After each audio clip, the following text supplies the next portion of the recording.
Jim Reed here with a video about my first layout, or first micro layout, called Moxley, between Darlaston and Bilston. A little bit about it. To start with, 4'7" long, 18 inches wide. The plain track is made with cardboard sleepers, code 100 rail, mostly super glued, but with some 7mm narrow gauge track spikes to make it look as though the track isn't quite floating on air. The loco is a Manning Wardle that I made in about 1980. Brass chassis that I drilled with a hand drill. I didn't know anything about bushes or compensation at the time, nothing at all. Since I made it, it's probably done about 10,000 miles, and it's on its second Mishima motor. I was lucky, I suppose, to get the thing running at all. Now onto the fiddle yard. I've got two cameras going, so this will switch over to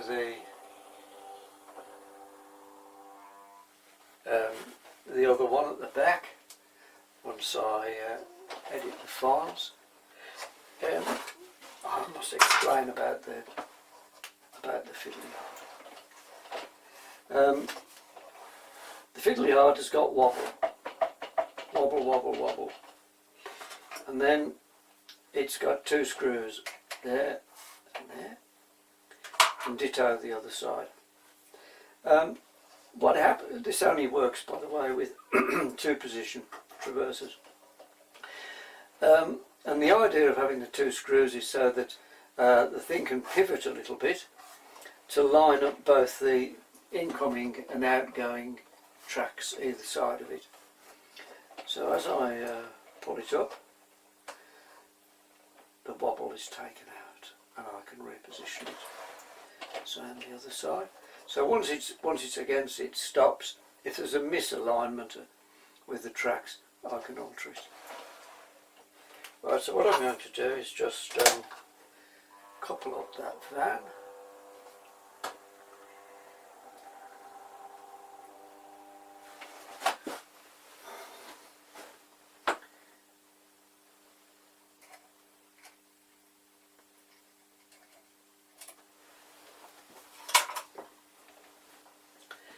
And move this off out of the fiddle yard.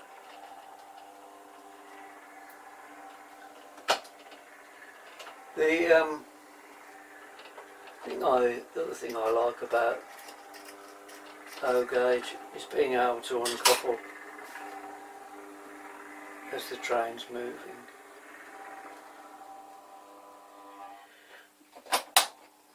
Makes it so much easier than having preset coupling places or all sorts of newfangled couplings.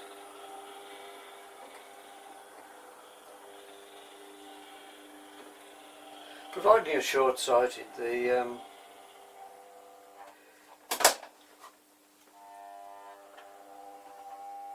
couplings are not a problem. So I'm just going to take this back and move the traverser forward so it will pick up the centre road, and as the loco moves across I can move this and it'll come out on the other track. So there's that centre road, well, and the other tracks on there as well, save about 6 points and a crossover.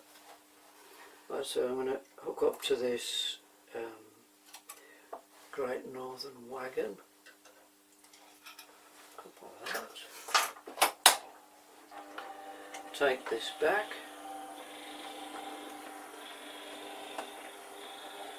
I use a switch, one of those slide switches, to change this point. It's not very far from the switch. And I also use the switch to change the frog polarity. There are simpler ways of doing it which I've used on other layouts. but it worked quite well on this because they're very close together. And a brass bit out of some Bellingsley connector as an adjuster on the wire. So there's wire and tube. Right, so I picked up a cattle wagon that was behind the sliding door here. So the cattle wagon will go back into the fiddle yard. Now with care I can get 2 wagons and the loco onto the traverser. What I have to do is just get the first van wheel over it and then go forward slightly on the couplings, and then I can slide it across. So out it goes again, and uncouple while we move.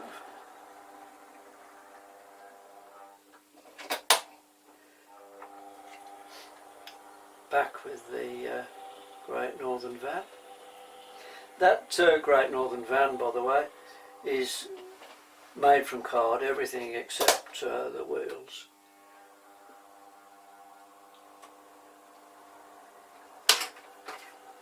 The W-lines and the springs and the axle boxes,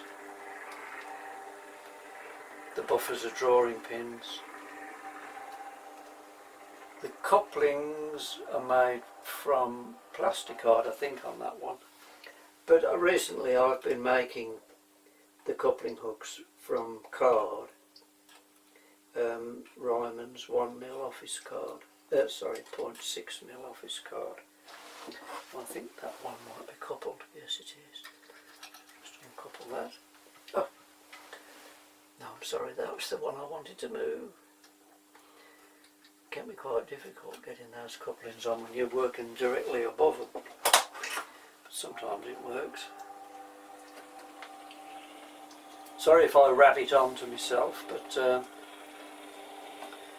it's not like anything else. People make mistakes, and I'm not one of the ones who doesn't.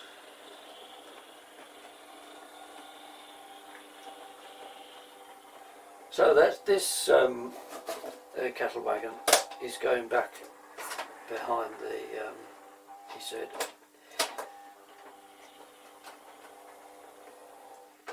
going back behind the sliding door. Two things about micro lads. One is I like a lot of track and not much scenery, because I like shunting. Ever since I made my very first controller that actually worked, that took some time, I never got over the fact of slow running, which, like a kid, still pleases me. The fact that it actually works.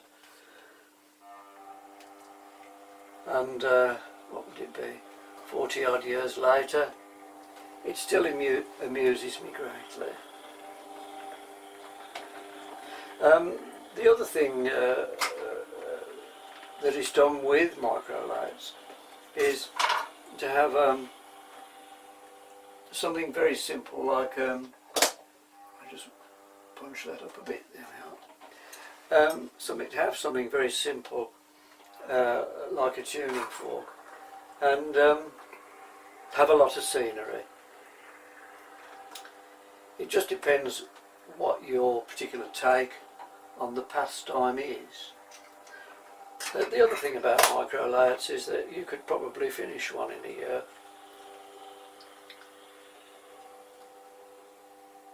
I've got 3, so this is the first of 3 videos. I should have gone right back there. What about that? Yes. Now, some of you may recall a railway called the Bishop's Castle Railway, and did have a posh name going into North Wales, but all they ever got to was a place called Lytham Heath, which was in the middle of nowhere. But running backwards off Lytham Heath was the branch up to Bishop's Castle. A train had come in to Lytham Heath, do a bit of shunting, and then they would push the train up to Bishop's Castle because they couldn't be bothered to couple up. Fortunately, it was uphill. And this is what I'm doing now, pushing a coach in memory of the Bishop's Castle. Very funny stories in the book about it if you ever manage to get a copy. So I'm just going to take this back and put this van here. So the coach has dropped off the people who work at the factory. Bit of a jump down from it, but well, there we go. This is what you find.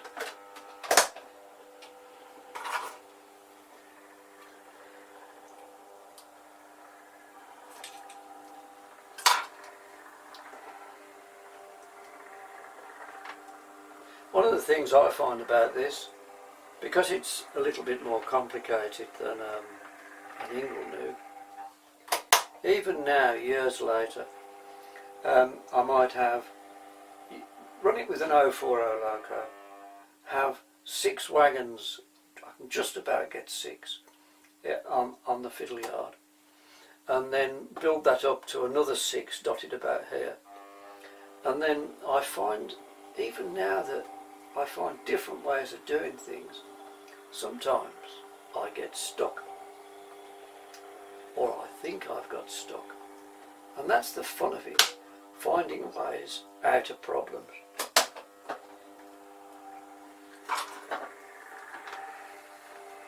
I tried and failed in 2mm, 3mm and 4mm, skipped S and went straight to O. And the other thing that O gauge has got that the other small scales haven't is gravitas. It doesn't matter how small the locomotive is.